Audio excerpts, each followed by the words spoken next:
Oh bendito Dios Todopoderoso, Rey del universo, a ti sea toda la gloria, toda la honra y toda la alabanza, Padre bueno.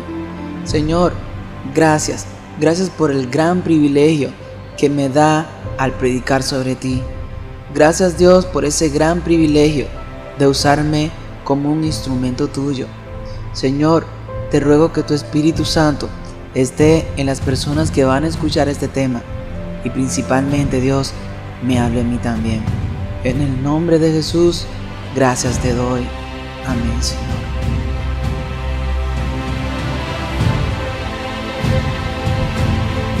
No te harás imagen ni ninguna semejanza de lo que esté arriba en el cielo, ni abajo en la tierra, ni en las aguas debajo de la tierra. No te inclinarás a ellas, ni las honrarás, porque yo soy Jehová tu Dios, fuerte, celoso, que visito la maldad de los padres sobre los hijos hasta la tercera y cuarta generación de los que me aborrecen, y hago misericordia a millares, a los que me aman y guardan mis mandamientos. Éxodo 20, del 4 al 6. Hermanos y hermanas, ¿cómo están? Que la paz y el amor de nuestro Señor y amado Salvador Jesucristo abunde en cada uno de ustedes. Hoy vamos a desglosar un poquito este verso, antes de entrar en detalles sobre los 6000 años. Sé que el título es muy controversial, y bueno, Pablo en 2 de Corintios 5:11 nos manda a persuadir a los hombres, y la verdad es que hay muchas cosas que no se dicen que deben decirse. La Biblia nos dice en Apocalipsis 12:12 que el diablo sabe que le queda poco tiempo. Lo sabe porque conoce que su reino en este mundo solo durará 6000 años. No es casualidad que veamos todas estas cosas que están pasando ahora. El mundo está upside down, en español, patas arriba o al revés. A lo bueno le llaman malo y a lo malo le llaman bueno. El segundo mandamiento también nos habla del fin. En estos tiempos finales vemos que se hacen imágenes de ídolos de madera tan fácil. Estos ídolos fueron reemplazados por estos ídolos. Estaba viendo la televisión el otro día y este programa estaba con estos fanáticos religiosos que estaban locos. Si no conoces su cultura y religión, pensarás que están locos. Mira, ese es el problema. Mira, definitivamente son fervientes adoradores de ídolos que llevan todo a un extremo complicado. Se adornan los cuerpos, usan trajes extravagantes, entonan melodías, bailan alegremente y hasta hacen sacrificios peculiares para sus ídolos. Pero ellos construyeron estos enormes templos para adorar a los ídolos. Parece que toda su existencia culmina en esta única escena, este acto más allá de la adoración. Realmente no lo entiendes, ¿verdad? Vamos a intentar de nuevo.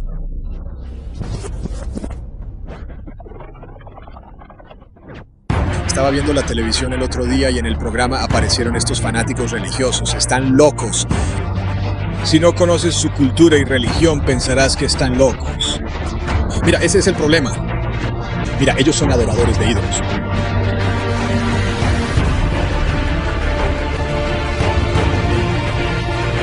Llevaron las cosas al extremo. Dibujan sus cuerpos, usan estos trajes ridículos, cantan, bailan, incluso ofrecen sacrificios a ídolos. Pero ellos construyeron estos enormes templos para adorar a sus ídolos. Es como si su existencia entera estuviera dirigida hacia esta actividad culminante, un acto fascinante, lleno de misticismo.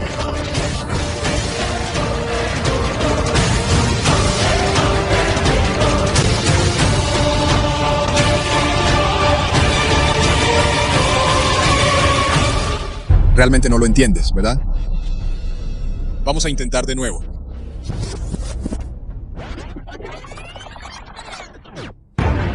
Estaba viendo la televisión el otro día y este programa estaba con estos fanáticos religiosos que estaban locos.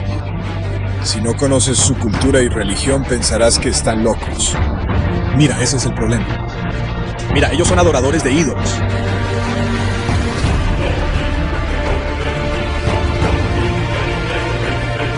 Llevaron las cosas al extremo. Dibujan sus cuerpos, usan estos trajes ridículos, cantan, bailan, incluso ofrecen sacrificios a ídolos. Pero ellos construyeron estos enormes templos para adorar a sus ídolos. Parece que toda su existencia culmina en esta única escena, este acto más allá de la adoración.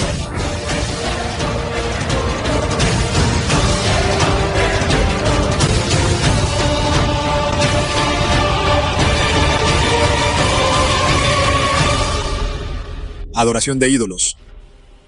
Ya no solo hay becerros dorados.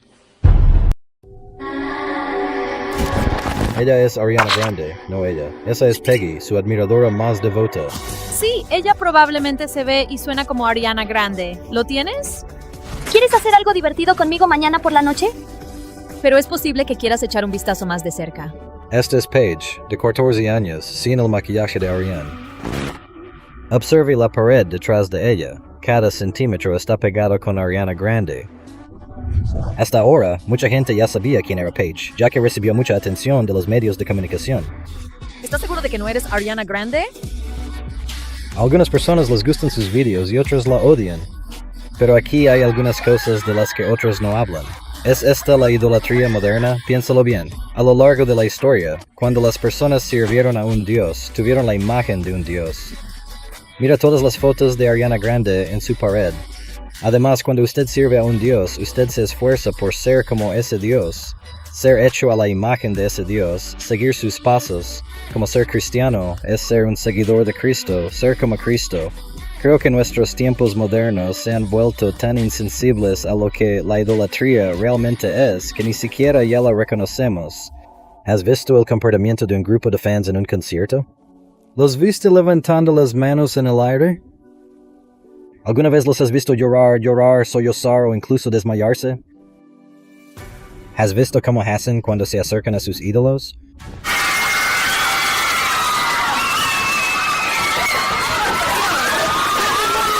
En Éxodo 32 vemos a Moisés subir al monte para estar con Dios y recibir los 10 mandamientos. Los que estaban abajo, cansados de esperar a Moisés, construyeron un becerro de oro. ¿Cómo adoraron a ese becerro? Bueno, empezaron a desnudarse, tocar música y bailar alrededor del becerro de oro.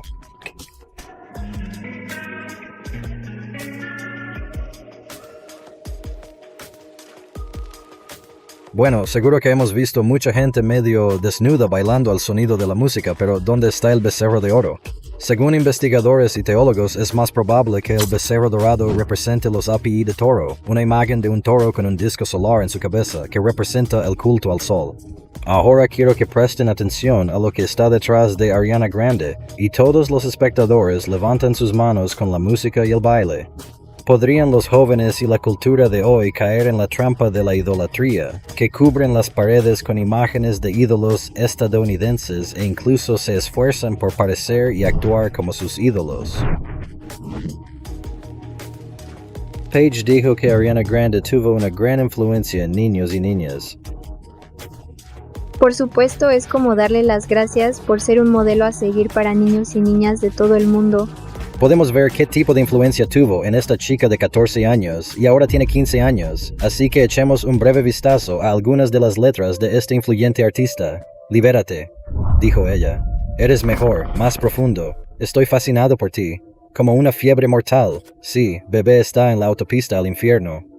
No me llames Ángel, dijo. Me caí. Desde el cielo. Ahora vivo como un diablo. Sabemos que Ángel descendió del cielo. Dios es una mujer. Ella está describiendo las relaciones sexuales. Ella dice que te gusta la forma en que te toco.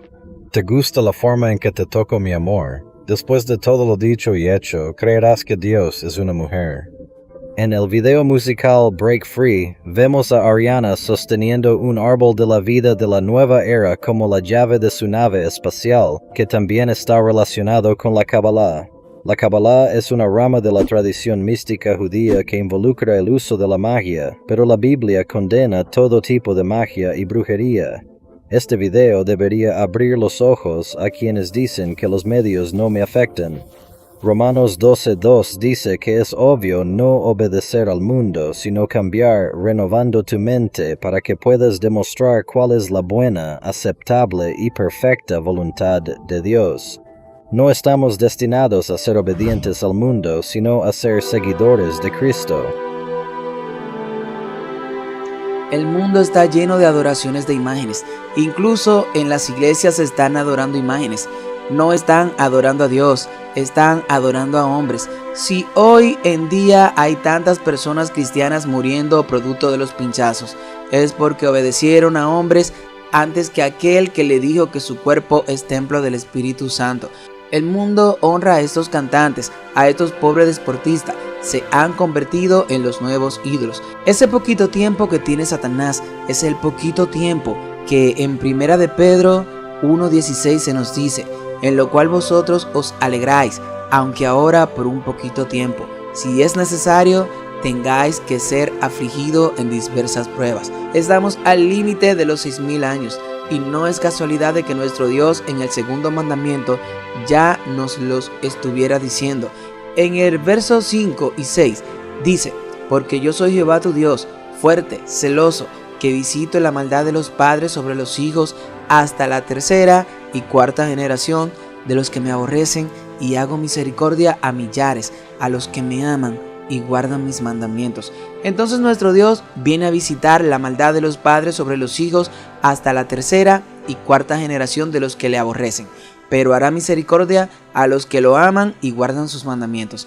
Este verso me hace contraste con Apocalipsis 12:16. Entonces el dragón se llenó de ira contra la mujer y se fue a hacer guerra con el resto de la descendencia de ella, los que guardan los mandamientos de Dios y tienen el testimonio de Jesucristo. En el segundo mandamiento vemos que Dios no quiere que adores imágenes y que Dios visitará, en otras palabras, destruirá a los que lo aborrecen, pero hará misericordia a los que lo aman y guardan sus mandamientos. En Apocalipsis 12:17 vemos a Satanás muy furioso, lleno de ira, queriendo destruir esa iglesia, pero no le hace la guerra a esa iglesia, sino al pequeño grupito que sale de esa iglesia, a ese grupito de fieles que queda de esa iglesia. A ese grupito de fieles en Apocalipsis 12:17 se le llama el resto de la descendencia de la iglesia, y este grupito no se arrodilló ante ninguna imagen. Y es a este grupito en el segundo mandamiento al que Dios le hace misericordia, porque lo aman y guardan sus mandamientos. Definitivamente a Jesús en el Viejo Testamento se le decía Jehová, porque Apocalipsis dice: los que guardan los mandamientos de Dios y tienen el testimonio de Jesucristo. Y en el segundo mandamiento dice: a los que me aman y guardan mis mandamientos. Nuestro Señor y Salvador Jesucristo dijo: si me amáis, guardad mis mandamientos. Juan 14:15. Satanás quiere destruir a los que guardan los mandamientos de Dios, y Dios va a destruir a los que no lo guardan. Por amar a Dios y preferir no arrodillarte ante la imagen, Satanás irá con furia detrás de ti. Al arrodillarte ante la imagen de la bestia, después de que Dios te dijo que no honres esa imagen de la bestia, porque estarás negando los mandamientos de Dios al honrar ese falso día de reposo, que no es el día que Dios tiene en sus mandamientos. Entonces Dios visitará o castigará a los que no lo aman, porque no guardan sus mandamientos. Al contrario, lo aborrecen, y Dios visitará la maldad de los padres hasta los hijos, hasta la tercera y cuarta generación. ¿Por qué hasta la tercera y cuarta generación? ¿Por qué no puede ser hasta la quinta generación o sexta generación? Porque la cuarta es el límite. ¿Y por qué esta advertencia está escrita en el segundo mandamiento? Porque este es el mandamiento que habla de imágenes, y el mundo será castigado por preferir la imagen de la bestia y su marca. En el segundo mandamiento nuestro Dios nos muestra a Apocalipsis 12 de una manera magistral, y por si fuera poco, en el cuarto nos da una clara visión de todo esto. Pero quiero hacer énfasis en la cuarta generación. ¿Por qué la cuarta es la última? ¿Y por qué Jesús dijo que no pasará esta generación sin que todo esto acontezca? ¿Se refería Jesús a su generación? ¿Existía el domingo climático en la generación de Jesús? ¿Existía un proyecto llamado 2025? ¿Existía un papa al que le llamaban el representante de Dios aquí en la tierra? ¿Había avanzado la ciencia tanto como ahora, como dice Daniel 12:4, que sería en el tiempo del fin? Jesús dijo en Mateo 24:34, de cierto os digo que no pasará esta generación hasta que todo esto acontezca. Jesús se refería a la cuarta generación, pero ¿cuál es esa cuarta generación que agota la paciencia de Dios? El segundo mandamiento dice que Él, Dios, visitará la maldad hasta la tercera y cuarta generación. Ahora, tenemos una imagen de la bestia que tiene una marca, cuya marca es una ley diferente a la ley de Dios. Si Dios dice sábado, esta bestia dice que su marca es el domingo. Muchas veces he ofrecido $1000 a cualquiera que pueda demostrarme solo de la Biblia que definitivamente mantendré el domingo santo.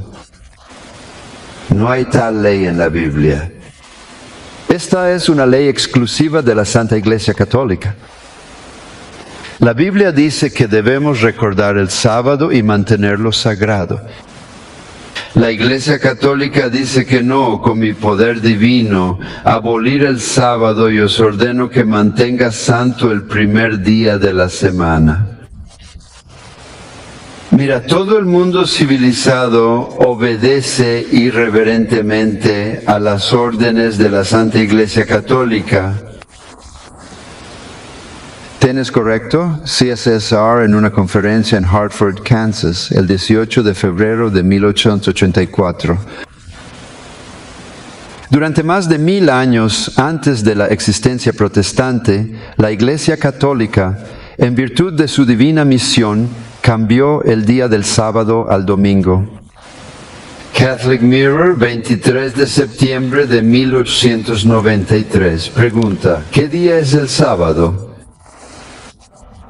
Respuesta, el sábado es el séptimo día de la semana. Pregunta, ¿por qué guardamos el domingo y no el sábado?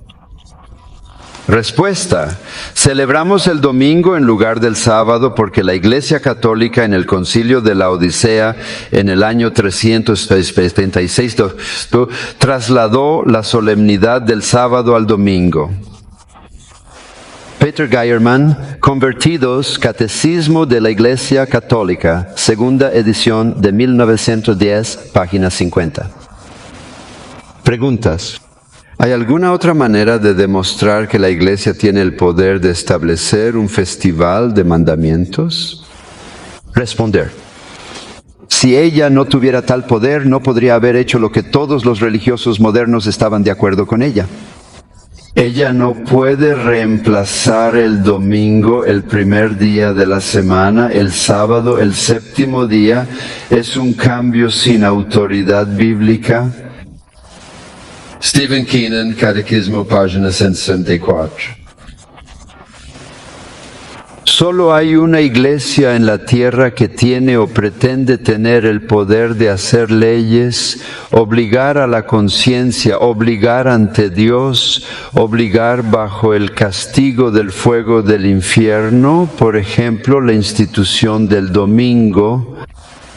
¿Qué derecho tienen otras iglesias a mantener este día? Usted responde por el tercer mandamiento. El Papa cambió el cuarto mandamiento y lo llamó el tercer mandamiento, que dice: recuerda que debes consagrar el sábado, pero el domingo no es un sábado. Cualquier estudiante de escuela primaria sabe que el domingo es el primer día de la semana. Muchas veces he ofrecido $1000 a cualquiera que demuestre que el domingo es un día que debemos observar con la Biblia solamente y nadie pide dinero. La Santa Iglesia Católica transformó el día de descanso del sábado al primer día de la semana tras decisiones internas. CSSR ofreció un extenso discurso sobre la relevancia de este cambio en 1893.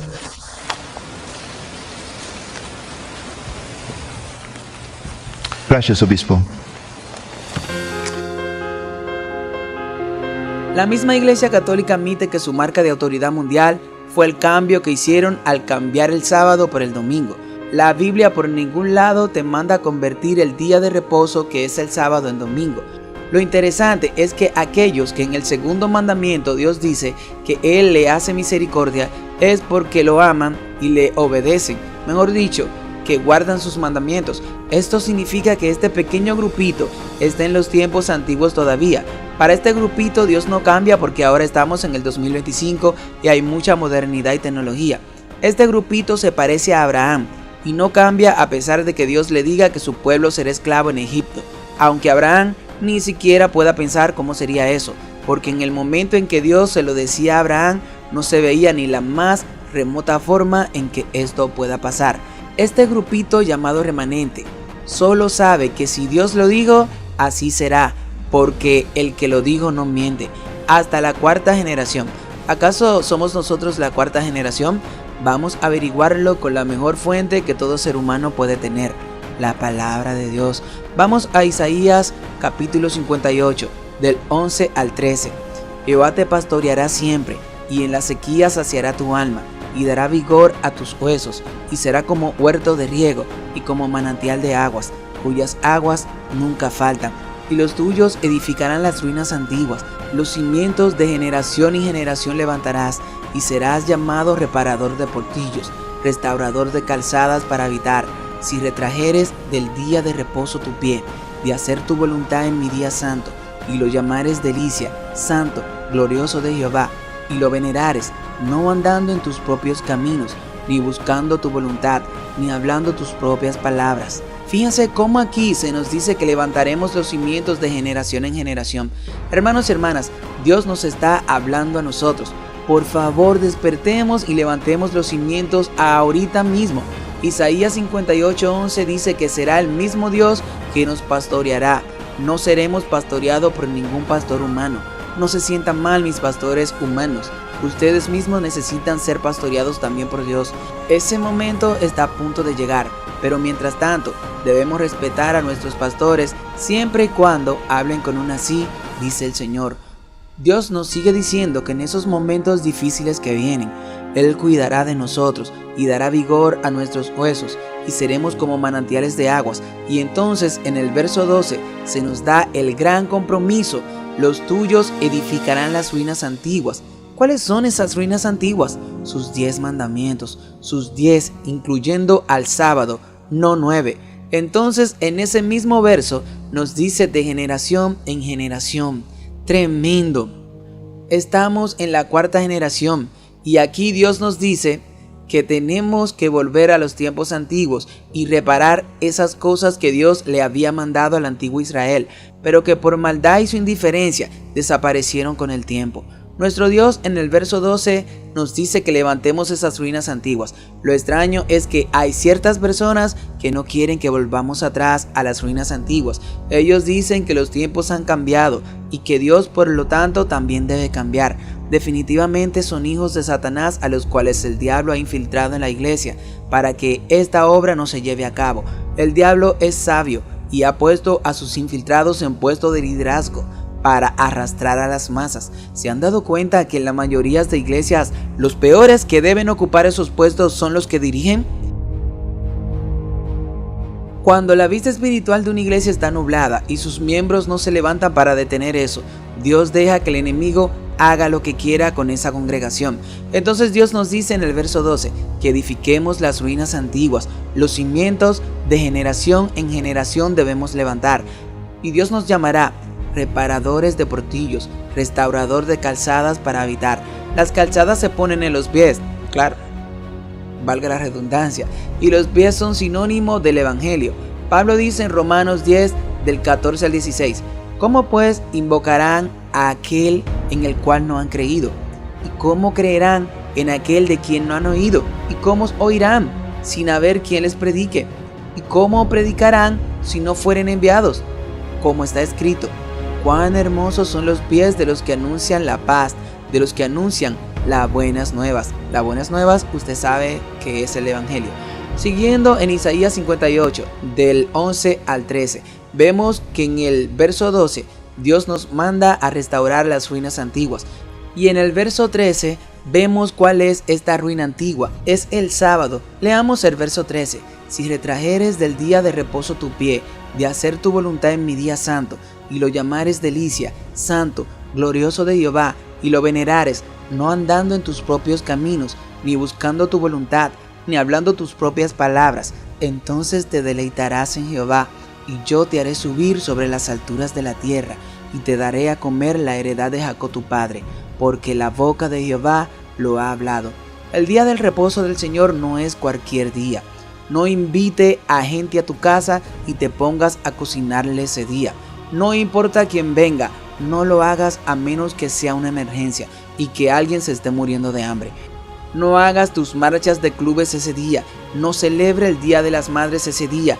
No celebre el Día del Padre, ni del Conquistador, ni del Niño, ni de lo que sea. Si amas a Dios de verdad, no harás ninguna de estas cosas. Si lo haces, estás perdido o perdida y estás haciendo tu voluntad en su día de reposo. Eres un hipócrita y vives un cristianismo fingido. Estás a tiempo, mi hermanito y hermanita, de dejar de hacer esas cosas y arreglar tu vida con Dios ahora que hay tiempo. Tu líder supremo es Dios. No obedezca a los hombres antes que a Dios. Ese mismo verso dice que no anden tus propios caminos, ni hablando tus propias palabras. En sábado no hable cosas seculares. Todo tiene que ver con Dios ese día. Si Dios no está en tu conversación ese día, entonces está haciendo tu voluntad ese día y Dios te va a desechar. Pero si hacemos las cosas que Dios nos manda, entonces nos deleitaremos en Jehová, dice el verso 14. Jehová nos hará subir a las alturas de la tierra y nos dará a comer la heredad de Jacob. Y termina diciendo el verso, porque la boca de Jehová lo ha hablado. Dios nos dice claramente que debemos reparar las ruinas antiguas.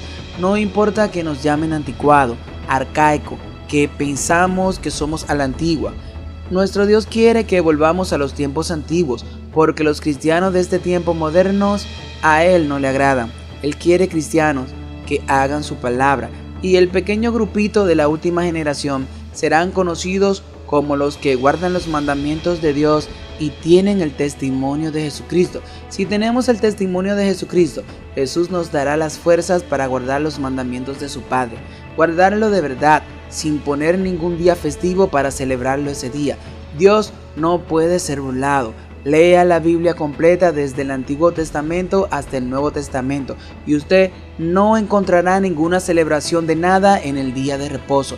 Ese día era completito para Dios. Ponga sus marchas o si quiere festejar el Día de la Madre o cualquier otra cosa en domingo o viernes o cualquier otro día. ¿Por qué quiere hacerlo en el único día que es de nuestro Dios y que Él nos pide que estemos solamente con Él? Todo lo que tenga que ver con Dios ese día tú lo puedes hacer. Puedes irte a un río si quieres y hablar con Dios todo el tiempo. Puedes irte a la naturaleza con tu familia. Puedes hacer un concierto en la iglesia. Puedes hacer seminarios. Puedes salir a predicar en la tarde. Puedes hacer actividades siempre y cuando lleve a la gente a acercarse a Dios.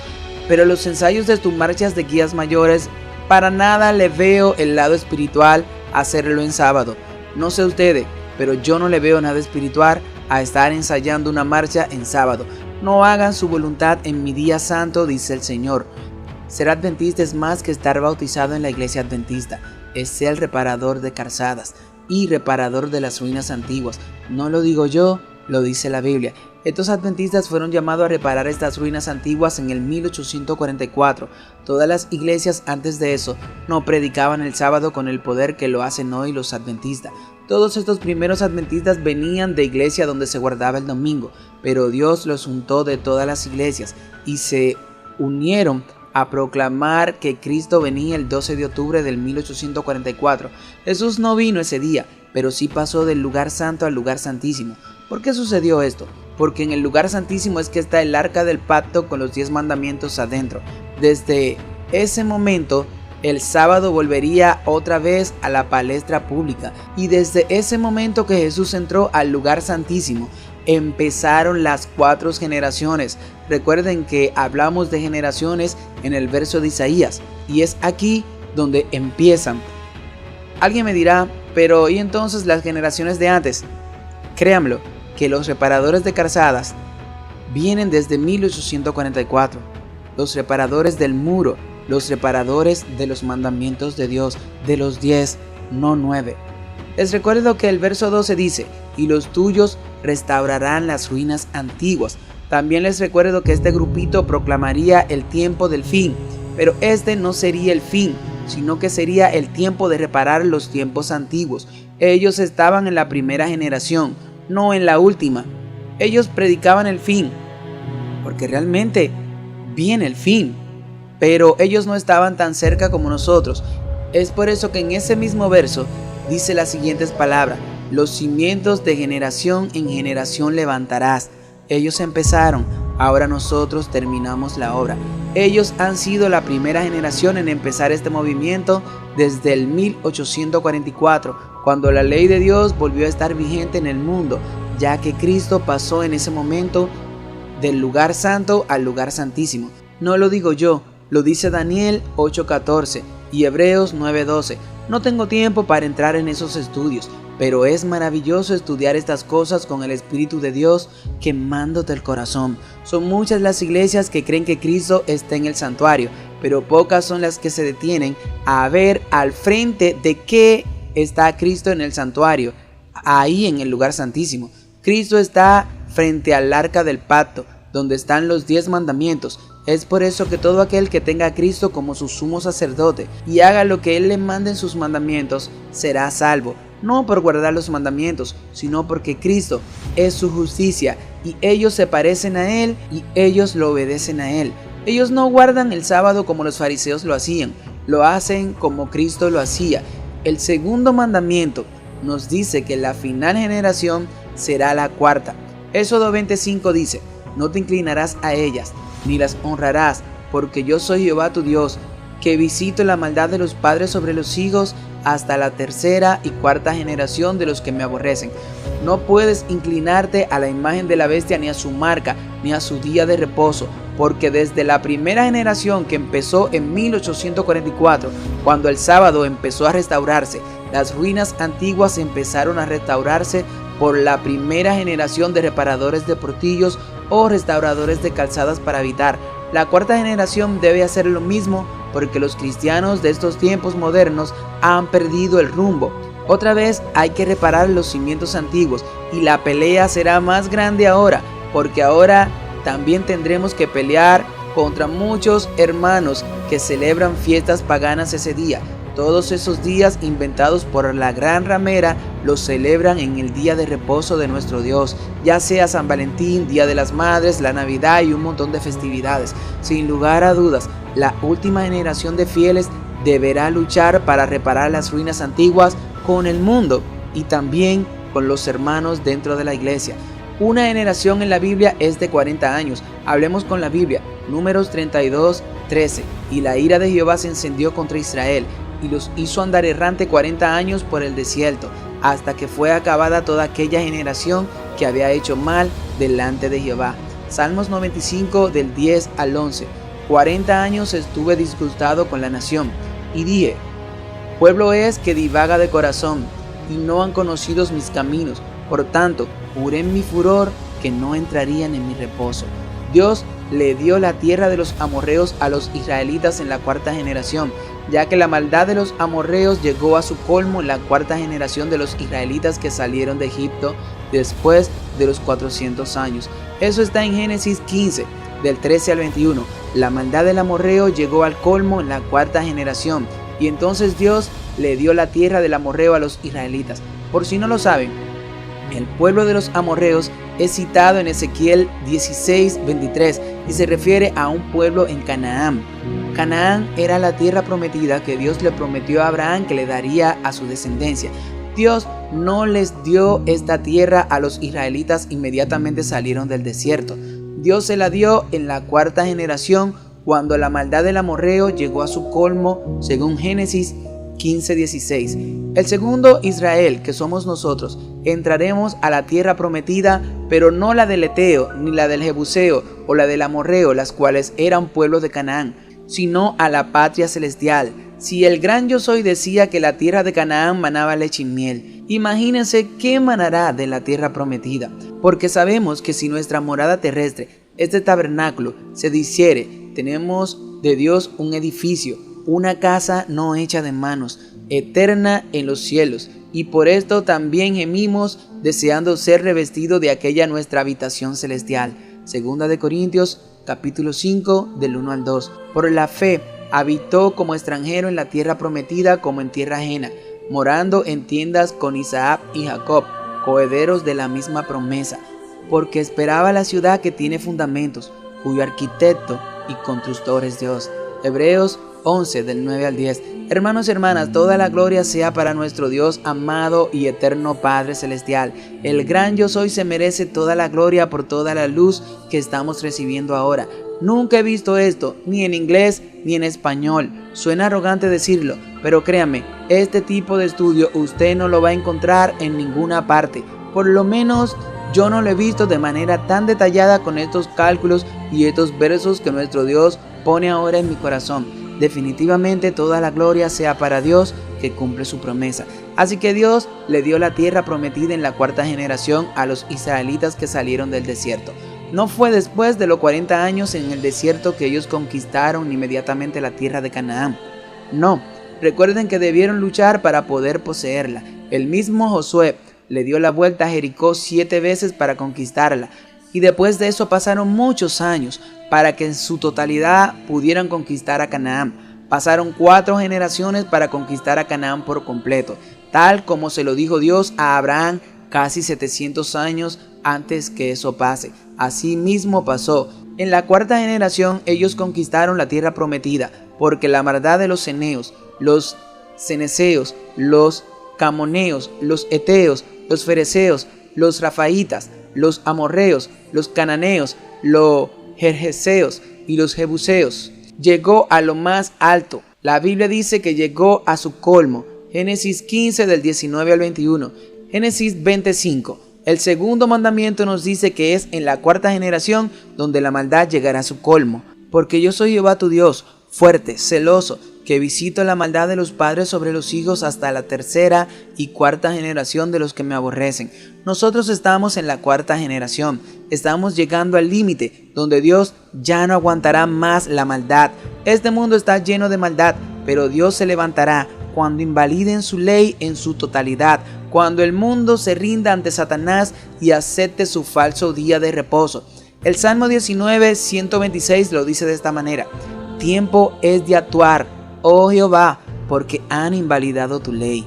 La ley dominical o el domingo climático está a punto de ponerse y este es el último acto del drama en este mundo. El reloj de estas 4 generaciones empezó a correr en el 1844, cuando el sábado volvió a ser un punto de discusión en el mundo.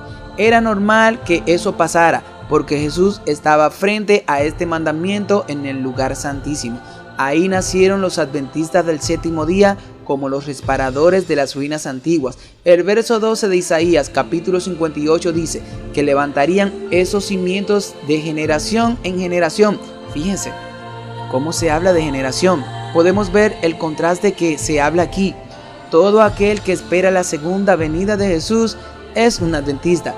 Eso es lo que significa ser adventista. Los que esperan la segunda venida de nuestro Señor. Y si tú guardas el sábado, aunque sea de otra iglesia, déjame decirte que eres un adventista del séptimo día, porque estás esperando la venida del Señor y estás aguardando su día de reposo. Adventistas del séptimo día son los que esperan la segunda venida de Jesús y guardan todos los mandamientos de Dios, incluyendo el sábado. Pablo dijo en Romanos 9:6, no todos los que descienden de Israel son israelitas. Y yo te digo, no todos los que se bautizan en la iglesia adventista son adventistas. Esto no es un asunto de una empresa o una congregación. Esto es un asunto de fe. ¿Por qué somos la cuarta generación? Porque estamos reparando las brechas, las ruinas antiguas desde 1844, cuando Jesús entró al lugar santísimo. Vamos a calcular. Una generación, como ya había mostrado en la Biblia, tiene 40 años. 4 por 4 igual a 16. 4 por 40 igual a 160. 4 generaciones equivalen entonces a 160 años. Calculemos 4 generaciones o 160 años desde el 1844. Entonces decimos 1844 más 160, que son 4 generaciones, nos lleva al 2004. La cuarta generación, que es la última, empezó, hermanitos y hermanitas, en el 2004. Ya estamos en la cuarta generación. Es por eso que debemos estar más que preparados. Lo sorprendente de esto es que estamos en el 2025 y cuando Dios le entregó a la Canaán terrenal a los israelitas, no fue al final de la cuarta generación, o sea que no llegó a los 40 años, sino un poco más de la mitad de esa generación. Nosotros estamos un poquito más de la mitad de esa generación. ¿Te das cuenta por qué estamos en el límite y las profecías se están cumpliendo rápidamente? ¿Sabían, hermanos y hermanas, que todas estas cosas se podrían cumplir en un mes o en menos de un año? ¿O en un año o 2 años o en 3?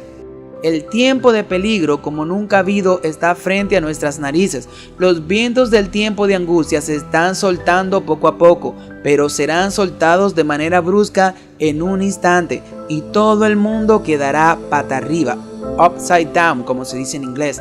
Las muertes y los desastres serán tan grandes que Dios acortará los tiempos por causa de los escogidos. Estamos muy cerca, hermanos y hermanas, de que todo esto se termine. Los dolores van aumentando cada vez más, como la mujer cuando está de parto. Todo se pondrá peor, pero no hay nada que temer si nuestro Dios está con nosotros. Caerán 1000 y 10.000 a nuestro lado, pero a nosotros no llegará. Las plagas y el lago de fuego son para los desobedientes que aceptarán la marca de la bestia por estar unos meses tranquilos y poder comer y vestir. La prueba grande será para nosotros que pasaremos vergüenza y seremos el oprobio del mundo por obedecer a Dios antes que a los hombres. Estamos más cerca que nunca y eso debe hacernos mirar al cielo y ver que nuestra redención está cerca. Nos vamos con nuestro Rey a casa, hermanos y hermanas. Somos de allá. Le he orado a Dios que sea un solo episodio donde Dios pueda darle todo esto a ustedes, aunque me tome el tiempo que me tenga que tomar en hacer este tema ahora. Me duele un poco la espalda de estar tanto tiempo en la misma posición, pero el deseo de mostrarle todo esto es más grande que mi dolor. Además, solo de pensar en su gran amor por mí al darse en la cruz, me hace sentir tan ingrato. Si tengo que gastarme, qué mejor forma de hacerlo que hacerlo en su obra. Esas manos que hicieron el universo y que nos crearon a ti y a mí fueron traspasadas por nosotros mismos, por criaturas que Él hizo con sus propias manos. ¿Te imaginas morir por aquellas personas que te crucificarían y se reirían de ti y te escupirían la cara? Oh, el amor de Cristo, hermano, es tan grande. Qué grande es el amor de Cristo por nosotros. Wow, qué gran amor es el de Dios por nosotros y nosotros somos tan malos. Por nosotros se hizo pobre siendo el dueño de todo. Jesús no tenía unos zapatos bonitos como los que tú tienes y quizás ni siquiera tú lo usas. Jesús no tenía un traje bonito como los que tú usas para ir los sábados al templo. Sus ropas eran ropas común y corriente. Su túnica no era la túnica de la más cara. No era una túnica de reyes. De hecho, ni siquiera nació en una cama. Él no tenía donde recostar su cabeza. Es un amor que nunca voy a alcanzar a comprender. Mas Dios muestra su amor para con nosotros, en que siendo aún pecadores, Cristo murió por nosotros. Romanos 5:8. Oh Dios mío, qué gran amor he encontrado en ti. Soy feliz, mi Dios, porque tú estás en mi corazón. Los mejores momentos de mi vida lo estoy pasando ahora que te tengo en mi vida. Eres un río de agua de vida en mi alma. No tengo palabras para describir tu inmenso amor por mí.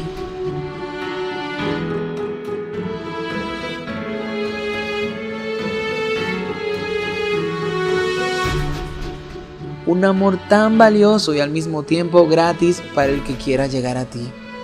A través de sus heridas fui sanado. A través de mi odio su amor fue revelado. A través de mi pecado su perdón brilló. A través de su muerte me dio vida. Oh inmenso amor de Dios por ti y por mí. Jesús nos ama, hermanos y hermanas, y viene por nosotros a buscarnos para que estemos para siempre con Él. Nuestro Salvador regresa. Alégrate y ya no llores más, porque tu dolor ya pronto va a terminar. Él vive y regresa muy pronto. Él hizo moradas en las alturas de los cielos para nosotros, pero la morada donde Él quiere vivir es en nuestros corazones. Su hogar está en tu corazón, hermano y hermana. No lo saques de ahí nunca. ¡Qué amor! ¡Qué amor! ¡Qué amor tan maravilloso! Que limpia nuestros corazones sucios de pecado para Él habitar allí. Gloria por siempre sea tu nombre, oh Cordero de Dios. Qué grande eres, Señor. Te alabo. Gracias, Señor. Gracias por tu inmenso amor hacia nosotros. Hermanos y hermanas, ya vimos lo de la cuarta generación. Vamos a ver lo de los 6000 años.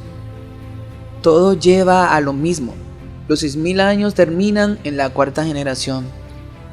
El número 120 en la Biblia significa el paso de la era de la carne y el comienzo de la era del espíritu. Veamos algunos ejemplos. Dice Dios en Génesis 6:3: no contenderá mi espíritu con el hombre para siempre, porque ciertamente él es carne, mas serán sus días 120 años. El segundo punto dice: Moisés vivió 120 años y murió justo antes de que los hebreos entraran en la tierra prometida. Puedes ver eso en Deuteronomio 34, verso 7. 120 sacerdotes con el rey Salomón cuando subieron el arca de la alianza a Jerusalén. Segunda de Crónicas 5:2. 120 estaban reunidos en el aposento alto cuando el Espíritu Santo se derramó sobre ellos. Hechos 1:15. El punto 5. Hay 120 jubileos. Un jubileo es un ciclo judío de 50 años que sacaba a cada hombre del cautiverio y lo llevaba a su propia tierra. 120 de estos jubileos, 50 años, si usted lo calcula, hacen 6000 años del hombre. Alice Bailey y Blavatsky, las sacerdotisas de Satanás, creían en esto. Es sorprendente cómo vemos que la Biblia declara un tiempo y el reino de las tinieblas sabe de esto también. Satanás sabe que le queda poco tiempo. Alice Bailey le llama esto una nueva era de iniciación entre lo solar y la humanidad. Esto es lo que ellos llaman el logo planetario. Por eso invocan a los demonios con yogas, abriendo las manos hacia el sol. Ezequiel habla de este tipo de adoración al sol que se hace incluso en la misma iglesia, pero este es otro tema. Vi un artículo en inglés de las raíces hebreas y ellos creen que para el 2028 todas las predicciones de Jesús en Mateo 24 ya se habrán cumplido.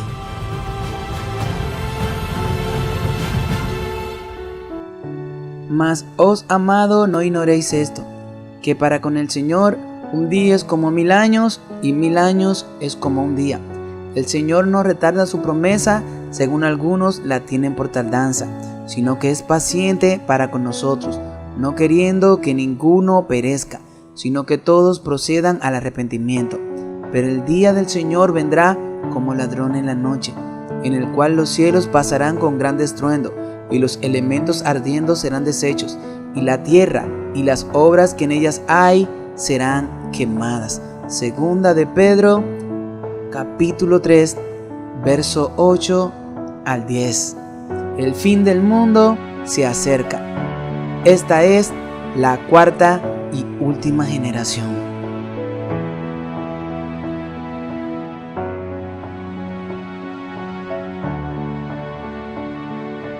Jesús dijo: la ley y los profetas eran hasta Juan. Desde entonces el reino de Dios es anunciado, y todos se esfuerzan por entrar en él. Lucas 16:16. Desde entonces comenzó Jesús a predicar: arrepiéntanse porque el reino de los cielos está cerca. Mateo 4:17. Pablo dijo: el que descendió es el mismo que también subió por encima de todos los cielos para llenarlo todo. Y él mismo constituyó a unos apóstoles, a otros profetas, a otros evangelistas, a otros pastores y maestros, a fin de perfeccionar a los santos para la obra del ministerio, para la edificación del cuerpo de Cristo. Efesios 4, del 10 al 11. Hechos 11, del 27 al 28 dice: en aquellos días unos profetas descendieron de Jerusalén a Antioquía, y levantándose uno de ellos, llamado Ágabo, daba a entender por el Espíritu que vendría una gran hambruna en toda la tierra habitada, la cual sucedió en tiempos de Claudio. Miren todos los profetas que vinieron después de Juan. Hechos 15:32. Y Judas y Silas, como ellos también eran profetas, consolaron y confirmaron a los hermanos con abundancia de palabras. Eso está en Hechos 15:32. Fíjense, hermanos, hermanas, todos los profetas que vinieron después de Juan. Pero recuerden que Jesús había dicho que la ley y los profetas eran hasta Juan. Desde entonces el reino de Dios es anunciado y todos se esfuerzan por entrar en él. Lucas 16:16. Hablé con un hombre y me estaba diciendo, los profetas fueron hasta Juan el Bautista. Ya no hay más. Jesús dijo eso. Y yo le dije, bueno, pues entonces explícame todos esos profetas que vinieron después de Juan. Y él me dijo, ya te dije, no hay más después de eso. Y realmente, hermanos, hermanas, cuando las personas leen las escrituras confiando en su propia opinión, el Espíritu Santo no puede trabajar en ellos. Hay un montón de personas que no le agrada que se hable de los 6000 años. Ya hablamos de la cuarta generación, ahora quiero entrar en los 6000 años, porque una cosa lleva a la otra. La cuarta generación está muy ligada a los 6000 años. Incluso los 6000 años terminan en la cuarta generación. Miren qué tan ligado está todo esto. Así que como podemos ver aquí, hermanos, hermanas, no era lo que Jesús quería decirme cuando dijo la ley y los profetas eran hasta Juan. Desde entonces el reino de Dios es anunciado y todos se esfuerzan por entrar en él. El reino de Dios es Cristo viniendo. Hasta Juan llegaron la ley y los profetas porque Cristo vino a cumplir. Cristo es el sacrificio vivo dado por nosotros. Él es el reino de Dios en este mundo. Fue Dios quien tocó la tierra aquí, en este mundo. Entonces el reino de Dios se ha acercado. Es porque desde Cristo entramos en la era cristiana. Ya no hay más era después de Cristo. Este es el reino de Dios, que desde que Cristo tocó la tierra, ya los tiempos se cuentan como antes de Cristo y después de Cristo. Satanás ha querido quitar esto, pero no ha podido. No ha podido porque esto viene del mismo Dios. Del mismo Dios viene todas esas cosas. Pero aquí le muestro todos los versos que hablan claramente de otros profetas. Vaya a Hechos 11:27 al 28. Vaya a Hechos 15:32. Usted verá cómo se habla de profetas por ahí. O sea que después que Juan el Bautista vino, sí hubieron más profetas. Y hay más versos sobre eso, pero no quiero abundar en esto. Pongo esto porque he visto a personas que se equivocan con esto. Y así como se equivocan con esto, se equivocan también con los 6000 años. Y citan todo el tiempo la cita de Ellen White, donde ella dice que ya no hay más profecía de tiempo. Y voy a llegar a eso en unos momentos. 120 jubileos. ¿Qué significa Yovel? El término jubileo proviene del hebreo Yovel o Yovel, que alude al cuerno de macho cabrío que se utilizaba como instrumento sonoro para anunciar al pueblo el año del jubileo. Un jubileo son 50 años, ya se lo había dicho, pero aquí quiero hacerlo de una manera más detallada. 120 jubileos son 6000 años. Calcule 50 por 120 y ¿cuánto le va a dar? Le va a dar 6000 años y son 120 jubileos. Entonces ya vamos por 119 jubileos. Y estamos a punto de entrar al jubileo 120, pero este jubileo 120 se va a celebrar cuando Cristo venga. Jesús vino en un tiempo de jubileos. Son 6 milenios, recuerden eso. El espíritu de profecía y la Biblia nos dice que estaremos en esta tierra 6000 años de pecado. Es así. En Génesis 6:3 se dice que el hombre no vivirá más de 120 años. Las personas creyeron que se referían a Noé. Pero no, Noé vivió más de 120 años. Y hay mucha equivocación aquí. Dios se refería a la humanidad. ¿Y cuántos son 120 jubileos? Calcule. Un jubileo son 50 años. Y si usted calcula 50 por 120, los va a llevar a 6000 años. La tierra solo estará 6000 años de pecado y Ellen White ya sabía eso. Por eso hizo tanto énfasis en los 6000 años. 6000 años que un montón de teólogos quieren echar a la basura y decir que eso no es así. Pero la palabra utilizada en hebreo para años aquí es chanat.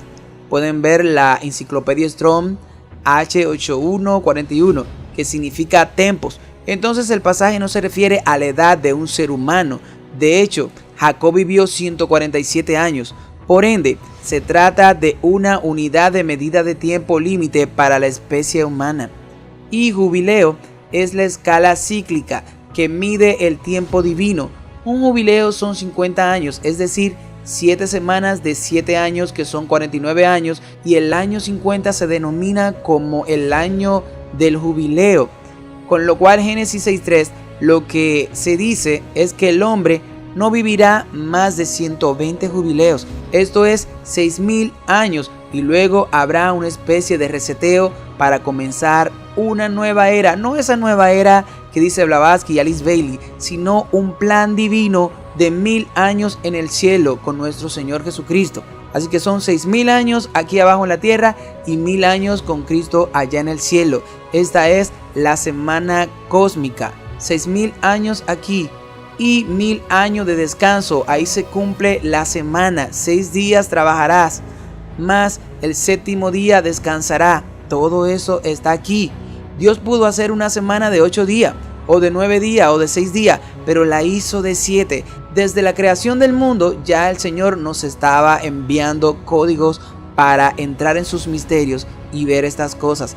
Las grandes referentes y personajes de la Biblia sabían perfectamente que existe un plan basado en 120 jubileos. Un jubileo equivale a 50 años, como ya dije, y cada año jubilar es un año del Señor. Así lo denomina la Biblia. Cuando el Mesías inició su revolución de fe, dijo expresamente que era un año agradable del Señor.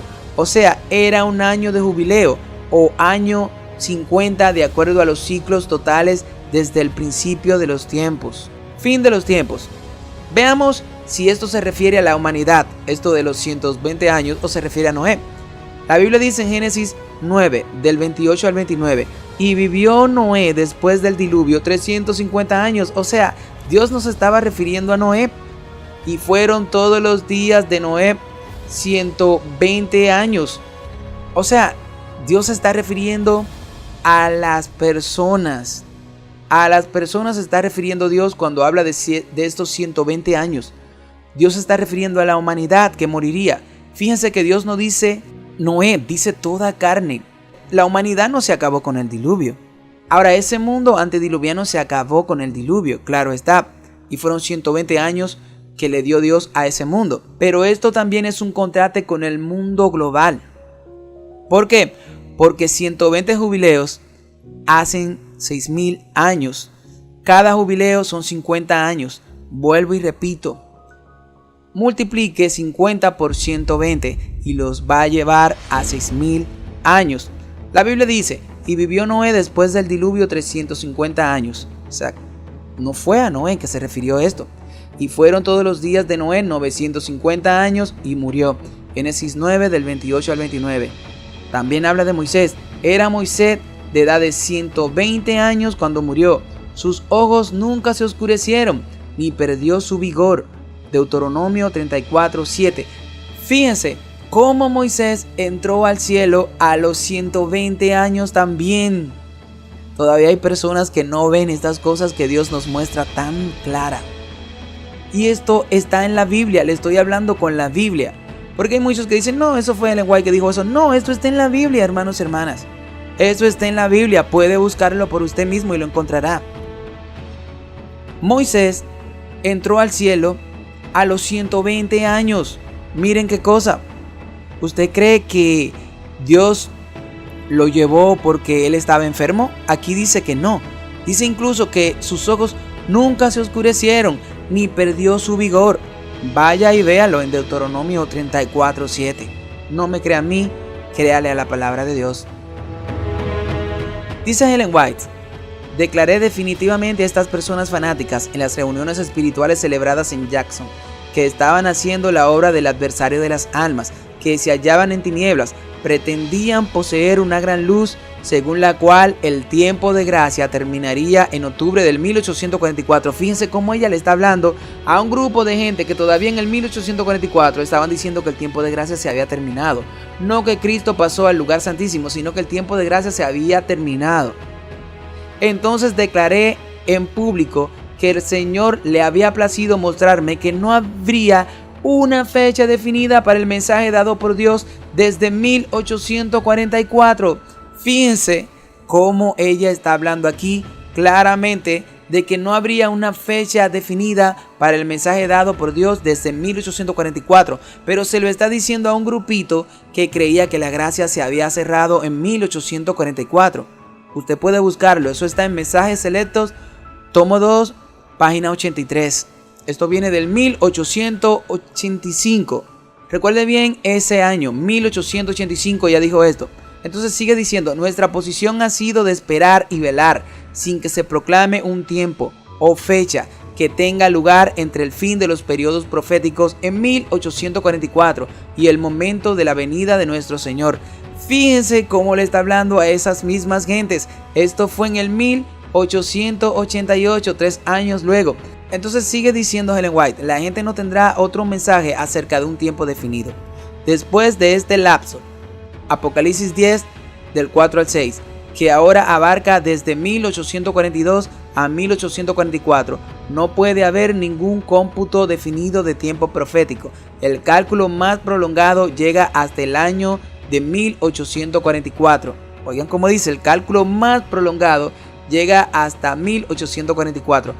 Comentario Bíblico Adventista, tomo 7, 982. Esto ya lo dijo en el 1900. Miren qué cosa. O sea, cualquiera diría, bueno, si ella habló así, ya no va a hablar más de los 6000 años. Pero no, tiene más de 50 citas todavía mencionando los 6000 años. Vamos a ver. Ella dice, vamos a ir atrás, vamos a ver qué fecha ella dijo esto. Ella dijo que ya no hay más fecha en el 1885. Ya le había dicho que aquí dice claramente arriba, declaré definitivamente a estas personas fanáticas en las reuniones espirituales celebradas en Jackson, que estaban haciendo la obra del adversario de las almas, que se hallaban en tinieblas, porque pretendían poseer una gran luz, según la cual el tiempo de gracia terminaría en octubre del 1844. O sea, ellos estaban diciendo que la gracia se cerró en 1844. Veamos el contexto de a quién ella le estaba hablando también ahí, porque hay personas que le encantan echar los 6000 años a la basura buscando esta cita. Son expertos en eso, buscando esta cita. Pero vamos a seguir. Entonces ella lo dijo en el 1885 y la última cita también la dijo en el 1900, ¿verdad? Vamos a ver. Ella dice alrededor de 6000 años. El mundo actualmente no tiene sino alrededor de 6000 años de edad, dice Ellen White. Eso ya lo dijo en Dones Espirituales, tomo 6, página 91. Y lo dijo en el 1864. Dijo más de 6000 años desde que tuvo éxito en vencer a nuestros primeros padres en su hermoso hogar edénico. Satanás se ha dedicado a esta tarea. Más de 6000 años de práctica continua han aumentado grandemente su habilidad de engañar. Señales de los tiempos, el 29 de septiembre del 1887. Fíjense cómo ella está hablando de este asunto luego de haberle dicho a la gente lo que pasó en Jackson. Sigue diciendo, cerca de 6000 años, la controversia entre Cristo y Satanás, sostenida desde cerca de 6000 años, está por terminar. El conflicto de los siglos, página 509. Esto ya lo digo en el 1911. Miren qué cerquita de morir lo digo. Ella murió en el 1915, pero todavía hay una cita más cerquita antes de morir. Dice ella, casi 6000 años. Veamos, la continua transgresión del hombre durante casi 6000 años ha producido enfermedad, dolor y muerte. Eso está en Consejos para los Maestros, página 453. Y ella dijo esto en el 1913. Ahora, ¿cuándo murió Ellen White? Murió 2 años después de decir esto. Entonces usted me va a decir que algo que ella dijo que no era para nuestro tiempo en el 1885, que no era para nuestro tiempo en el 1888 y que no era para nuestro tiempo en el 1900, y ahora ella dice en el 1903, 2 años antes de morir, la continua transgresión del hombre durante casi 6000 años ha producido enfermedad, dolor y muerte. Hermanos y hermanas, estamos entendiendo esta cita mal, la que ella habló, la primera, donde ella dice que ya no hay una fecha definida para el mensaje dado por Dios desde 1844. Lo mismo que entendieron mal muchas personas cuando Jesús dice que los profetas fueron hasta Juan. Por eso hice ese contraste con esto. Estábamos entendiendo esto mal. Y como podemos ver en estos 120 jubileos, Dios nos está mostrando el tiempo final. No nos está mostrando el día claramente, eso estamos claros. Pero nos está mostrando la última generación que verá a Jesús venir. Y como le dije, Ellen White habló de todo esto. ¿Por qué Ellen White 2 años antes de morir tuvo que hacer énfasis otra vez en los 6000 años? Porque Dios quiere, hermano, que estemos pendientes a esto. Claro que sí. Ahora, vamos a ir a la Biblia. ¿Por qué es tan prominente en la Biblia el número 7? ¿Cuántas iglesias hay? ¿Cuántas veces se tuvo que zambullir Naamán? Apocalipsis 1:4 dice: Juan a las 7 iglesias que están en Asia. Levítico 23:18 dice: junto con el pan ofreceréis 7 corderos. Levítico 4:6: y mojará el sacerdote su dedo en la sangre, y rociará de la sangre 7 veces delante de Jehová. Éxodo 12:15: 7 días comeréis panes sin levadura. Levítico 25:8: también contará para ti 7 sábados de años. Salmos 12:6: las palabras del Señor son palabras puras, como plata refinada en horno de tierra, refinada 7 veces. Apocalipsis 5:1: vi en la mano derecha del que estaba sentado en el trono un libro escrito por dentro y por fuera, sellado con 7 sellos. Apocalipsis 8:2: y vi a los 7 ángeles que estaban delante de Dios, y les fueron dadas 7 trompetas. Apocalipsis 13:1: y el dragón se paró sobre la arena del mar. Entonces vi una bestia que subía del mar, que tenía 10 cuernos y 7 cabezas. Apocalipsis 15:6: y salieron del templo los 7 ángeles que tenían las 7 plagas. Apocalipsis 17:10: y son 7 reyes, 5 han caído, uno es, el otro aún no ha venido. Levítico 4:25: y en el 7º año la tierra tendrá un descanso. Dios nos está hablando, hermanitos y hermanitas, de tanta manera. Usted puede leer Levítico 25 del 1 al 15 aquí. No lo voy a leer todo, pero aquí está de cómo en Israel se trabajaba 6 años y se dejaba 1 año para el descanso. Incluso en ese año se liberaban a los esclavos. Fíjense cómo esto es un tipo de lo que será el antitipo de los 6000 años. Lea Levítico 25 del 1 al 15, porque hay muchas personas que creen que es Ellen White que habla de eso. No, eso está en la Biblia ya. Lo que pasa es que ella lo profundiza más.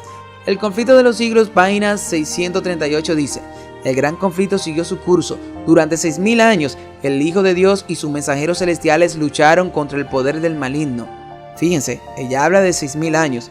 Dice: la gran controversia entre Cristo y Satanás, sostenida desde hace cerca de 6000 años, está por terminar. Dice el otro párrafo: la obra de destrucción de Satanás ha terminado para siempre. Aquí se está refiriendo cuando ya estamos en el cielo.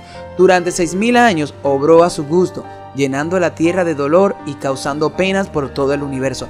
Díganme si ella no dice que serán 6000 años de pecado.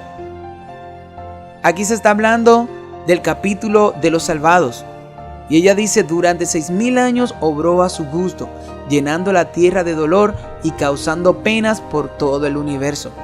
Pero también la Biblia ya nos los estaba diciendo. Durante 6 años la tierra iba a ser trabajada, pero había que dejarla descansar durante 1 año. Y recuerden que 2 de Pedro 3:8 dice: mas os amado, no ignoréis esto, que para con el Señor un día es como 1000 años y 1000 años es como un día. Mensaje Selecto, tomo 1, página 313 dice: en el desierto de la tentación, Cristo estuvo en el lugar de Adán para soportar la prueba que éste no había podido resistir. Aquí venció Cristo en lugar del pecador 4000 años después de que Adán le dio la espalda a su hogar. O sea, desde que entró el pecado hasta Cristo en el desierto, pasaron 4000 años. Es fácil calcular qué año era cuando Cristo estaba en el desierto. Recuerden que Cristo, antes de estar en el desierto, estaba siendo bautizado por Juan el Bautista. Y ese año era el año 27 de nuestra era. Es muy fácil. El año 4000 se terminó cuando Cristo estaba en el desierto. O sea, se terminó en el año 27 de nuestra era. Eso es muy fácil de ver. Y aquí hay un dato. Si usted le pone 2000 años a ese año 27, ¿a qué año lo lleva de nuestra era? lo lleva al 2027. ¿Será que se terminarán los 6000 años en el 2027? No lo sé. Yo solo sé que los eventos pasarán rápido, muy rápido, y nos preguntaremos cómo el mundo pudo cambiar en tan poquito tiempo. Vamos a ver esto. Jesús en el desierto. Era el año 27. O sea, se cumplieron 4000 años el año 27. Más si le pone 2000, que hacen 6000 años, se cumplen en el 2027. No lo digo yo. Lo dice el espíritu de profecía y también la Biblia. Ahora, ella tiene más citas donde dicen que también este año se cumple en el 2031. Sí, hermanos y hermanas. Tiene otra cita donde dice eso. Y también tiene otra cita donde dice que pasaron alrededor de 4000 años cuando Jesús nació. Entonces, lo que ella nos quiere decir aquí es que será en esta generación, en la cuarta generación, como ya les había dicho. Ella no está dando un año en específico, porque ella dice, pasaron 4000 años en el nacimiento, pasaron 4000 años con Jesús en el desierto y pasaron 4000 años con Jesús en la cruz. Estamos viendo que ella está hablando de una generación. Ahora vemos que esa generación ya no se cumplió en el tiempo de cuando Cristo nació. Porque si calculamos 6000 años cuando Cristo nació, ya entonces pasaron los 6000 años y todavía estamos aquí. Entonces, vamos a ver ahora si se va a cumplir en el año 27, si se van a cumplir los 6000 años. Entonces, como límite tenemos el 2031. Ahora, esto no solamente lo dice ahí, también nos lo dice aquí. Miren esto es importantísimo. Préstenle mucha atención a este asunto. El reino de los cielos es semejante a un tesoro escondido en el campo. Tengan presente, tesoro. Todos saben que cuando se habla de tesoro se refiere a la palabra de Dios. Escondido en el campo. En el campo, el tesoro está en el campo. Veamos, o sea, la palabra de Dios está en el campo. Que al encontrarlo, un hombre lo vuelve a esconder. Y de alegría por ello va, vende todo lo que tiene y compra aquel campo. ¿Cuántos hermanitos me han dicho, hermano, ore por mí para vender mi casita, para irme al campo? Pero vamos a seguir. El reino de los cielos también es semejante a un mercader. Es la misma parábola, fíjense, que busca perlas finas. Allí el reino de los cielos es semejante a un tesoro en el campo. Aquí es semejante a una perla de gran valor. Fue y vendió todo lo que tenía, o sea, lo mismo de arriba, y la compró. Ustedes saben que tesoros y perla es la misma cosa. No sé si ustedes han leído el versículo donde Jesús, no sé dónde está, donde Jesús dice, no echéis las perlas a los puercos. O sea, él se está refiriendo a la palabra de Dios. Tesoro, perla, es sinónimo de palabra de Dios en la Biblia. No olvidemos eso. Y recuerde que esa perla estaba en el campo. Vamos a ver quiénes estaban en el campo cuidando a sus rebaños. Y había en la misma tierra pastores que moraban en el campo. Estos pastores estaban en el campo. Estaban en el campo, velando de noche por su rebaño. Sí, todos saben que el rebaño simboliza a los miembros de la iglesia, a los siervos de la iglesia. Estos pastores estaban vigilando a su rebaño de noche. También la noche simboliza momentos difíciles.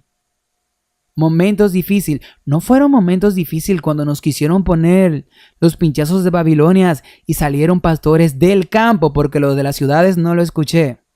Del campo en contra de los pinchazos. Fue a los del campo que escuché hablando de eso. Fue a los del campo. Los de las ciudades nos llamaban teóricos de conspiración.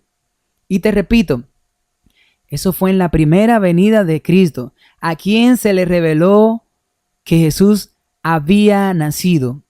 ¿A los pastores de la ciudad o a los pastores del campo? ¿Quiénes los estaban esperando? ¿Quiénes estaban en el campo? ¿Quiénes tenían ese tesoro en el campo? Velando, vigilando de noche por su rebaño. Eran estos pastores y a ellos fue revelado eso. Ahora yo me pregunto, ¿no se le dijo a lo de la ciudad también? ¿Y lo de la ciudad qué dijeron? Ni siquiera prestaron atención a eso. no creyeron. Lo mismo va a suceder ahora. No creerán. De hecho, no están creyendo. Cuando sale Walter a decir estas cosas, le dicen teórico de conspiración y le dicen un sinnúmero de cosas. No están creyendo. Cuando Walter habla de los 6,000 años, dicen muchísimas tonterías. O cuando habla el pastor David Gates. Ahora yo le voy a decir algo. Se les reveló a ellos la primera venida de Cristo. ¿Será que a los pastores del campo también se les va a revelar la segunda venida de Cristo? Dígame algo, ¿dónde vive Walter Fay? Para mí Walter Fay es un pastor. Es un pastor. Yo lo considero como incluso mi pastor. Porque aprendí con él. Aprendí con él. Entonces dígame algo. ¿No vive Walter Fay en el campo? ¿No vive el pastor Enrique en el campo? ¿No vive el pastor Emmanuel en el campo? ¿No vive el pastor David en el campo? Y yo estoy seguro que hay muchos pastores que viven también en el campo, que predican este mensaje. ¿Y quiénes son los que están predicando sobre los 6,000 años? ¿Son pastores que están en la ciudad? No, ellos no te van a predicar eso, para nada. ¿Quiénes son los pastores que le dicen a la gente que tiene que irse al campo? ¿Lo de la ciudad? No, porque ellos saben que si se van al campo no va a haber diezmo para ellos. Ellos no te van a hablar eso. No te lo van a decir. Claro que no. O te van a decir que no es el tiempo. ¿No es el tiempo? Cuando ya vino Tito y dio la primera vuelta, están esperando a que venga la segunda. En la segunda recuerde que nadie va a poder salir. Fue cuando vino la primera que los discípulos escaparon. Pero volviendo al tema, vamos a esto. Entonces se le mostró a los pastores en el campo la primera venida de Cristo, no a los pastores en la ciudad. Vamos a ver. Pues vosotros mismos sabéis perfectamente que el día del Señor vendrá así como un ladrón en la noche. No lo digo yo, lo dice la Biblia. O sea que Cristo viene de noche. Hay muchas citas bíblicas que hablan de que Cristo viene de noche. Dice aquí: entonces el reino de los cielos será semejante a 10 vírgenes que tomando sus lámparas salieron a recibir al esposo. 5 de ellas eran prudentes y 5 insensatas. Las insensatas tomaron sus lámparas, o sea, las insensatas creían también, pero no tomaron consigo aceite. Mas las prudentes tomaron aceite, o sea, no tomaron el Espíritu Santo. Pero hubieron prudentes que sí tomaron el Espíritu Santo, juntamente con sus lámparas, y tardándose el esposo, cabecearon todas y se durmieron. Y a la medianoche se oyó un clamor: aquí viene el esposo, salid a recibirle. ¿Y quiénes fueron las que se fueron? Las que tenían aceite en su lámpara, o sea, las que tenían el Espíritu Santo. Ten esto bien pendiente, el Espíritu Santo es el símbolo, el aceite es el símbolo del Espíritu Santo en la Biblia. Miren esto, y con esto termino, pero de aquí depende que ustedes vean cómo también la Biblia nos habla de los 6,000 años.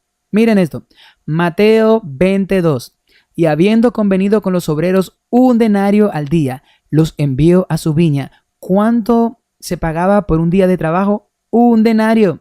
¿Y qué nos dice Pedro? Que un día es como 1,000 años, o sea, un día. Si me pagan 2 denarios, entonces me están pagando 2 días, que serían 2,000 años. Pero ya verán a dónde quiero llegar. No se olviden de esto. 1 denario, o sea, un día de trabajo era el precio por un día, por 1 denario. Pueden verlo aquí. No lo digo yo, lo dice la Biblia en Mateo 22. Vamos a ver. Vamos a ver esto. Dice: y aquí un intérprete de la ley se levantó y dijo, para probarle: maestro, ¿haciendo qué cosa heredaré la vida eterna? Él le dijo: ¿qué está escrito en la ley? ¿Cómo lees? Aquel respondiendo dijo: amarás al Señor tu Dios con todo tu corazón, y con toda tu alma, y con todas tus fuerzas, y con toda tu mente, y a tu prójimo como a ti mismo. Y le dijo: bien, has respondido, haz esto y vivirás. ¿Sabe? Lo interesante de esto es que la persona siempre pone el segundo mandamiento antes que el primero, quitando el amor a Dios, que es el que está primero. Usted tiene que obedecer a Dios primero antes de cumplir el segundo, pero hay personas que eligen amar a tu prójimo primero y ni siquiera aman a su prójimo. Pero eligen ese mandamiento porque no quieren chocarse con el sábado, porque saben que si amas a Dios, tiene que cumplir sus mandamientos, y Dios fue que dio el sábado, no nosotros. Fue Dios que dio el sábado. Pero bueno, volviendo al tema, dice aquí, pero él, queriendo justificarse a sí mismo, dijo a Jesús, ¿y quién es mi prójimo? Respondiendo Jesús dijo, un hombre descendía de Jerusalén a Jericó y cayó en manos de ladrones. Miren esto, no se duerman, que esto es muy interesante. Los cuales le despojaron e hiriéndole se fueron dejándole medio muerto. Aconteció que descendió un sacerdote por aquel camino. Un sacerdote es símbolo de un pastor. Y viéndole, pasó de largo. Asimismo un levita, símbolo de algún anciano, alguien con un cargo en la iglesia, un cantante o algo. Llegando cerca de aquel lugar y viéndole pasó de largo. Pero un samaritano que iba de camino, oigan qué dice esto, un samaritano que iba de camino, no se sabe para dónde iba este samaritano, pero iba de camino, vino cerca de él y viéndole fue movido a misericordia.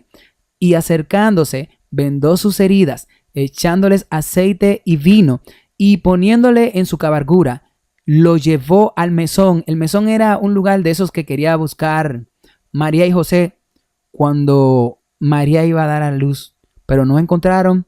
Y el rey del universo, lo que decía ahorita, el rey del universo, el dueño de todo, nació en un pesebre, pero hay cantantes que quieren cobrar incluso por hacer la obra de Dios y se están atribuyendo su gloria. Entonces aquí dice, y cuidó de él. Al otro día, al partir, sacó 2 denarios. O sea, ¿cuántos denarios sacó? 2. Ahora yo te voy a decir, ¿cómo vimos en Mateo? ¿Cuánto, un día de trabajo, cuánto cuesta? Estoy seguro que me dirás, 1 denario. Él sacó 2. Así que ¿por cuánto día le pagó este samaritano? Por 2 días le pagó. Entonces dime algo, si le pagó por 2 días, ¿cuánto hacen 2 días? 2000 años. 2000 años hacen 2 días.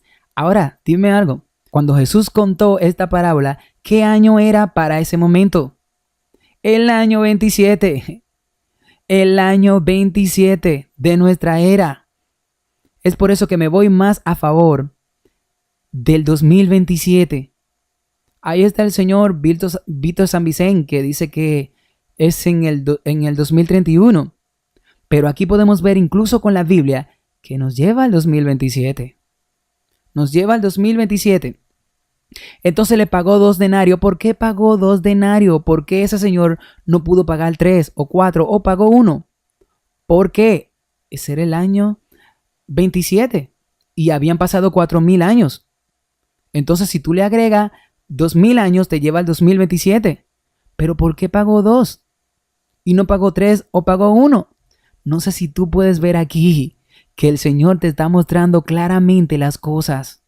Te está mostrando claramente las cosas. Y lo dio al mesonero. O sea, lo dio como quien dice a la iglesia. Lo dio al hospital. Y le dijo, cuídamelo. Y todo lo que gaste de más, yo te lo pagaré cuando regrese. Pero dime algo. Él pagó por 2 días. O sea, él pagó por 2000 años. Y le dijo que cuando él regrese, le pagará de más. ¿Qué Jesús nos dará cuando Él regrese? Nos dará la vida eterna. Nos llevará al reino de los cielos. Nos dará mansiones celestiales. O sea, nos pagará de más. Y le pagará de más a esos pastores que cuiden sus ovejas. Es una pena que hay pastores que tengan que regirse por todo lo que la conferencia diga. Yo me sorprendí con algo que escuché de una iglesia pequeña aquí. Había un pastor que él quería hacer las cosas como Dios manda. Y lo cancelaron. ¿Y saben algo? La iglesia se puso a una. Y la iglesia se fue donde ese pastor se fue. Sí, la iglesia se fue donde ese pastor se fue y no escuchó a la conferencia. Así como pasó con el pastor Esteban Bor. Que la iglesia no escuchó esa conferencia. Y decidió que trajeran a Esteban Bor a su iglesia. Es así porque el dueño, el rey, el jefe es Cristo. Él es el jefe en esto. Él es el jefe en esto. Y como ustedes pueden ver, y como lo puse aquí claramente, Él vuelve. Él simplemente pagó por 2 días de trabajo. Él pagó por 2000 años. Y Él regresa. Él regresa a darte la recompensa. Y vuelvo y te digo, 2 denarios equivalen a 2 días, 2 días equivalen a 2000 años. Estos no son inventos míos, puede buscarlo, está en Lucas capítulo 10, versículo 25 al 37. Claro que sí. Y dice Apocalipsis 6:6, oigan también, si aquí no hay 2 denarios también. Y oí una voz de medio de los 4 seres vivientes que decía, 2 libras de trigo por 1 denario. Fíjense eso, 2 libras de trigo por 1 denario. Y 6 libras de cebada por 1 denario. No dañes el aceite ni el vino. ¿Qué significa esto? En este tiempo, tú no puedes dañar el aceite, que es el Espíritu Santo. No contristas el Espíritu Santo, te dice Jesús. Ni tampoco puedes dañar el vino, que simboliza el vino, la doctrina. Hoy en día se está metiendo una doctrina a la iglesia satánica. Satánica, todo esto de la agenda LGTB, todo esto del aborto y todo este sinnúmero de cosas son satánicos. Pero Él te dice, no dañes el aceite ni el vino. No dañes, no quites el Espíritu Santo, ni dañes la doctrina. Eso es lo que Él te está diciendo ahí claramente. Y se pagaron 2 denarios nuevamente. 2 denarios nuevamente. ¿Saben? En el 2001 habían 2 amigos, 2 grandes amigos. Ellos trabajaban en un restaurante cerquita donde estaban las Torres Gemelas. Se llevaban como hermanos. Tenían una cercanía tan grande.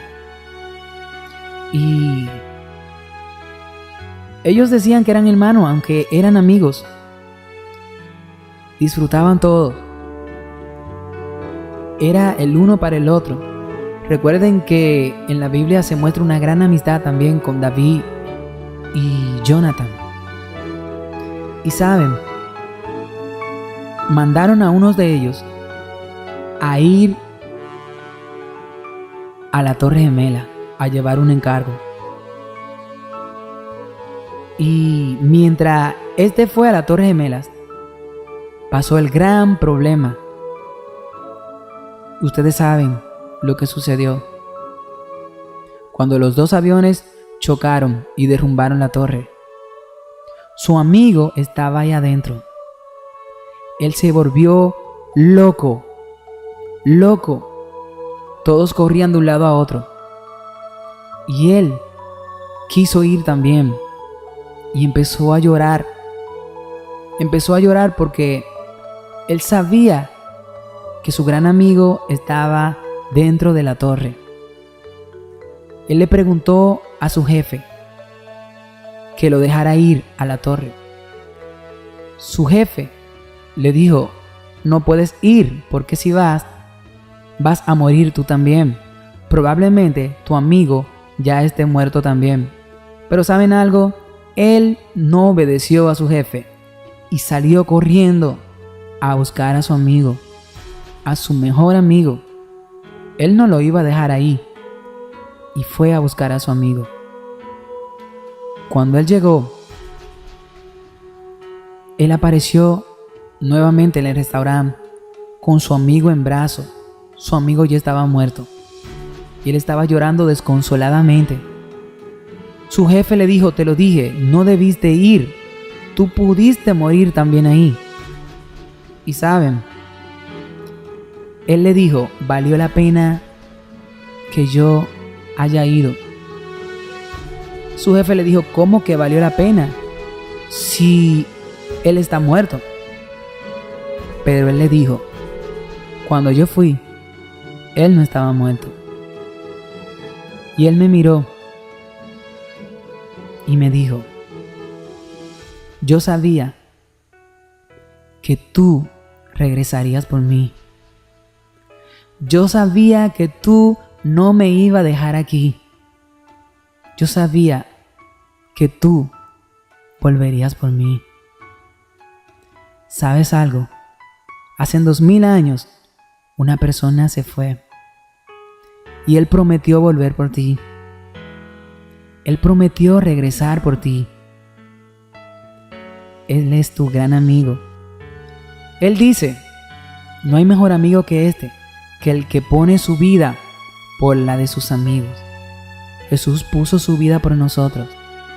Él sabe las cosas que tú estás pasando en este mundo y Él viene por ti. Él no te dejará solo. Él no te dejará sola. Jesús te ama inmensamente. Confía. La espera ha sido larga, es verdad, pero Él vuelve. Nuestro Mesías vuelve. Nuestro Salvador vuelve. Nuestro mejor amigo regresa. Recuerda que Él vino y murió por nosotros. Jesús regresa. Confía en Él. Ama su venida. Predica su palabra. Vamos a orar.